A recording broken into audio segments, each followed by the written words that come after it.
اول كشك تصوير استخدمه اكتر من 280 الف شخص في 6 شهور، واول شركه لاكشاك التصوير او الفوتو بوث ثمنها وصل لمليون دولار، واشتغل فيها رئيس امريكا. لو ما كنتش تعرف تعال احكي لك.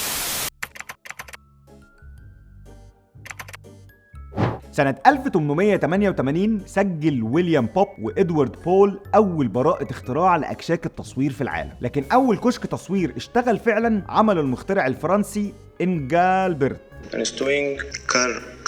كارجوس فقال له سنة 1889. بس الأكشاك دي ما كانتش عملية بالمرة، لأن أنت كنت محتاج على الأقل 20 واحد يشتغلوا عشان حضرتك تاخد صورة من الفوتو بوث ده. وفي سنة 1925 اخترع أناتول ماركو أول كشك تصوير بيشتغل بالكوينز في برودواي، وسماه فوتوميتن. والكشك ده استخدمه أكتر من 280 ألف شخص في 6 شهور بس. دفع كل واحد منهم 25 سنت، وقف 8 دقايق عشان ياخد شريط فيه 8 صور. على فكرة الجهاز ده كان وقتها إنجاز. وبعد النجاح الكبير اللي حققه جوزيفو فتح شركة فوتوميتن وبدأ يركب الفوتو بوثز دي في كل أمريكا، وكان روزفلت ساعتها كان واحد من أعضاء مجلس إدارة شركته. ومن كتر النجاح اللي حققته أكشاك التصوير في أمريكا اشتراها هنري مورجنثاو من جوزيفو بمليون دولار. طب ما أخو فكر إن معيش غير ورقة واحدة ب10 مليون. ويا ريت ما تستقلش المبلغ وتقول إيه يعني مليون دولار،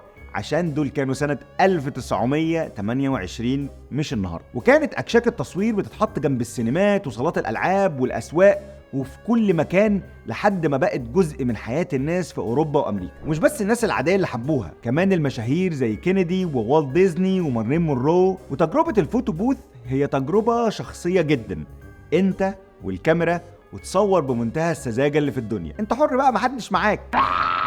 ولكن في الحقيقة انها في الاول ما كانتش تجربة شخصية قوي يعني زي ما انت متوقع. كان بيبقى معاك شوية موظفين بيظبطوا العدسة ويساعدوك كمان تاخد البوز المناسب، يقطعوا لك الصور كل صورة لوحدها، لغاية اما الدنيا اتطورت وبقت تجربة شخصية سنة 1968. انت والكاميرا وتصور زي ما انت عايز. بص هنا. اما في السبعينات ظهرت شرايط الصور الملونة، وفي التسعينات ظهرت أكشاك التصوير الديجيتال. وأظن أن أنا حضرت الحقبة دي وتصورت فعلا في فوتو بوث كان موجود جنب محطة المترو. ولسه أكشاك التصوير على فكرة موجودة لحد النهاردة، بتتصور وتاخد صورك في 12 ثانية، وبتقدر تعدل عليها زي ما أنت عايز بالAI، وتاخد كمان GIF، وتقدر تعمل لها شيرنج وتصور بومرانج كمان جوه الفوتو بوث، وترابيزات بلياردو وبنج. ويفضل السؤال، ايه اللي مخلي أكشاك التصوير لسه موجودة لحد النهاردة رغم ان كل واحد فينا معاه موبايله اللي يقدر يتصور بيه ويعدل الصور زي ما هو عايز؟